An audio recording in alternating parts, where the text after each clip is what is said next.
Kimberly Chia, and today we have PropertyLimBrothers, Melvin and Adrian. Hi, Kimberly. Hello. Hi, Kimberly. And we also Hello. have Cannis Seng.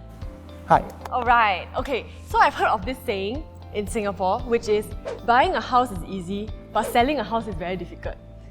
So buy easy, sell difficult, right? Depends which market we're Oh, in. really? Yeah. Okay, Yeah. so now it's easy to sell. now it's easy to sell. Yeah, now it's No a way. seller's market. Yeah. Oh, really? I didn't 2020, know that. 2021 is a crazy year. I wasted, I don't have a house to sell. So, how do I effectively sell my house? Like, I have to make it very nice for people to see, right? Yeah. So when it comes to selling of properties, of course, when we are in a hot market, just like right now, 2020, 2021, we call it a seller's market. We also call it a bull run market. It's easier to exit. It's harder to buy because there are more competition from the buyers pool out there. So when you want to hunt for a property, sometimes it's a little bit more difficult, especially when we are talking about resale properties that are very hot. Yeah, but when it comes to selling, of course, it depends on which season we are in. Like now, landed properties are very hot, large apartments are very hot, and when it comes to selling this type of properties in a hot market, I think if you were to strategize the campaign effectively, you can definitely hit its max potential for selling. But I think the art of selling will perpetuate even in a stabilized market. Yeah, because when we always advise our sellers, when you want to put your property out there in the market, this is one of the largest assets of your life. So don't sell it hastily. Yeah, don't just take a few photographs and then just post it, and then hopefully by luck you get a buyer that want to make an offer. I think it's very important to plan the pre-marketing campaign. How do you prep the home? And then how do you strategize the marketing, and how do you really put it out in the market with the fullest exposure so that you can test its max potential. Okay. Yeah. Wow, so that's where you guys come into play, right? You're Yes. experts in doing it. You're totally kickstart the whole digital marketing for property selling in Singapore. Yeah, since around 2017, after we started the first few home tours, we realized that by doing video home tours for every home with a presenter kind of format, it actually virtualized the home to make the home very mobile, so that I can bring the home through social media, through digital marketing. I can bring it to everybody's phone. Okay. Yeah, and this actually makes the process of home searching easier in the eyes of the buyers, so that everybody at home, they can hunt for properties right there on their phone. And if it's really something that interests them, then they make their own effort and time to come down for physical viewing. So I would say that over the past few years, this has been a very good process for home buyers as well as our sellers. Okay, so Melvin, I've seen many of your videos before. So when I watch the videos, right, the house is very nicely furnitured and all that. But when I buy the house, I won't get the furnitures, right? It's just like the empty house, correct? The home staging process, right? It's right. Staging. Oh, right. Okay. So PropertyLimBrothers have our own concept service in terms of touching up the place, and also we do have our staging partners to actually decorate and spruce up the house. So the furnitures will be there throughout the whole entire marketing campaign until the property is sold. We do get some buyers that they request for the furnitures to be purchased because it really suits the whole entire house and the theme. Yeah, and that can be negotiated separately. So Adrian, it's not the owner's furniture, No, it's not. it's actually from our staging company, and we got it in place for the property during the marketing. I see. Unless the home is already very nicely done up, it's beautifully renovated thoroughly.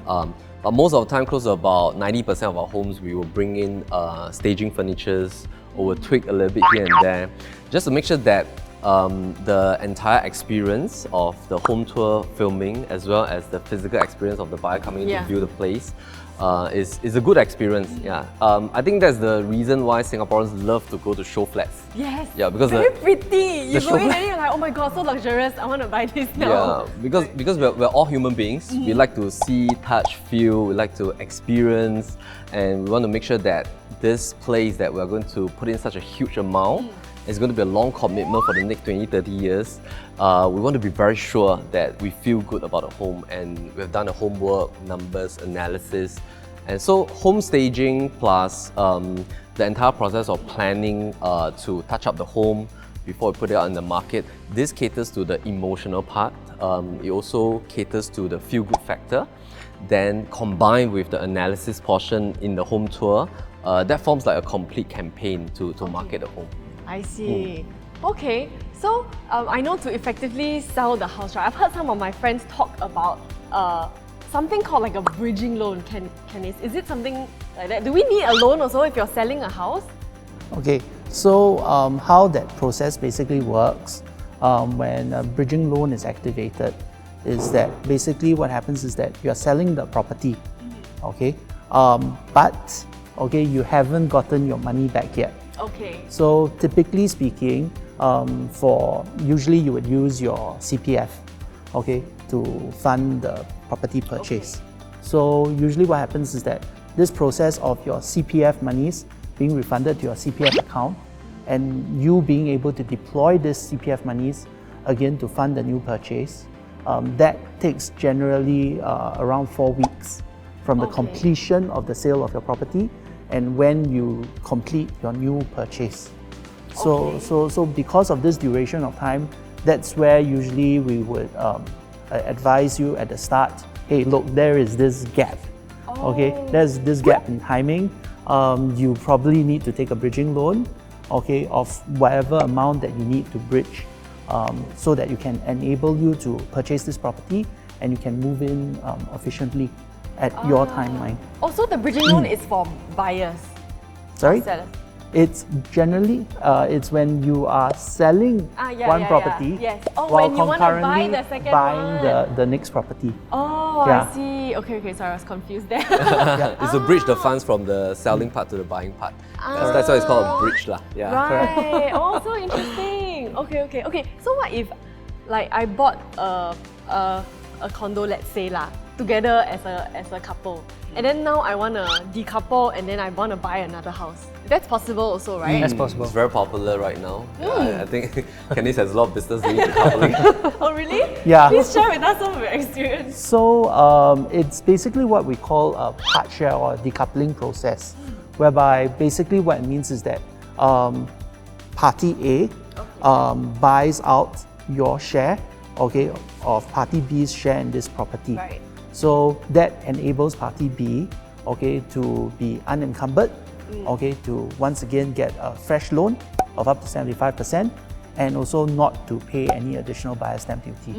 Yeah, very expensive, right? That one I heard. Yeah. So because ABSD can be for Singapore citizens, it's 12%. Okay. Okay, for the next property. For PR, it's 15%.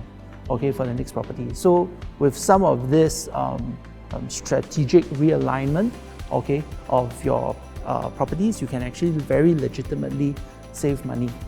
I see. Wow. Okay, so if you guys ever want to decouple, you know who to look for, okay, Cannis. Alright, so how do people actually buy houses now? Apart from your digital marketing, do people still like look through it on newspapers? Do you all list it on newspapers?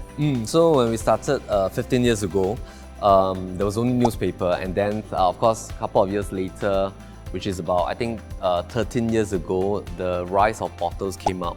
Yeah, and portals are basically very popular platforms that you can On post. websites, yeah, is it? you can post your photographs of the properties, and usually real estate agents use a lot of these kind of tools. We call them property portals. But I think with the rise of social media for the past 10 years, when we started with digital marketing in 2017 onwards, we realized that the trend has changed. For example, we have so many elderly buyers that come on board and successfully purchase through us, and then they will tell us that, hey, my nephew forwarded me the video from Instagram. And then, hey, my niece just forwarded me this YouTube video. They have the younger generation helping them. And we even had an episode on our YouTube channel from this elderly couple. So they are in their 70s, and then they're so happy. They said that, hey, I finally bought a property from YouTube.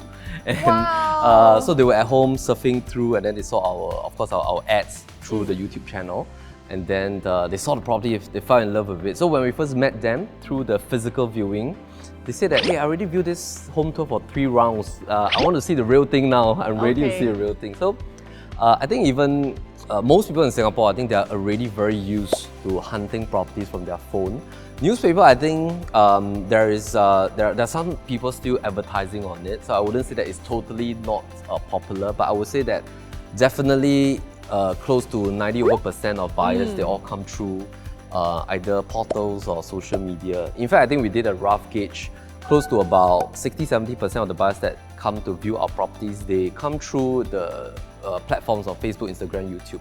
Yeah, so I think it's really a rising trend. Yeah, it is. I think digital is really the way to go now. Technology is so advanced. Yeah. Okay, then who decides the price of my house?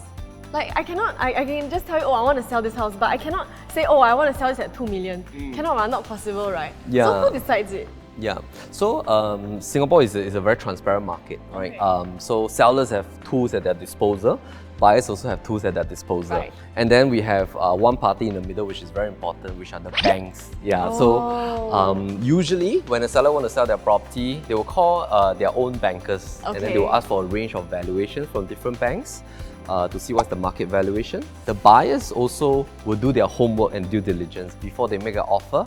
They call their bankers, ask for a fair value. But of course, on top of that, there are varying factors. And I think the most important thing is to do different forms of analysis. Right. As a seller, first thing is valuation from different banks. Secondly is to look at the past transactions, past 6 to 12 months. Thirdly, study the competition around your condominium, around your apartment, around your landed property. Look at what other owners are asking in the market.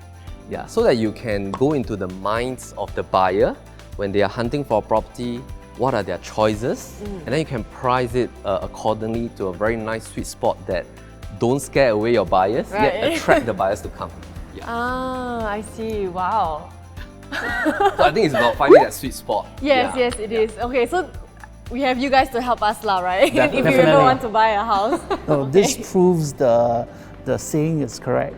When you buy the property, you buy it with a view to who am I going to sell it to? Next time, right? So you buy to sell the property next time. Yeah. So before you enter and put a deposit, you must try to imagine 5-8 years later, is this property going to be very popular in the market? Likelihood of popularity, so that you know that you can roughly gauge whether is it difficult to exit next time or easy to exit next time. Okay. Wow, I think I need a lot more advice on this. Okay. Thank you so much for sharing with us. Thank you, and hopefully we'll see you guys next episode. Yeah? All right. Thank you.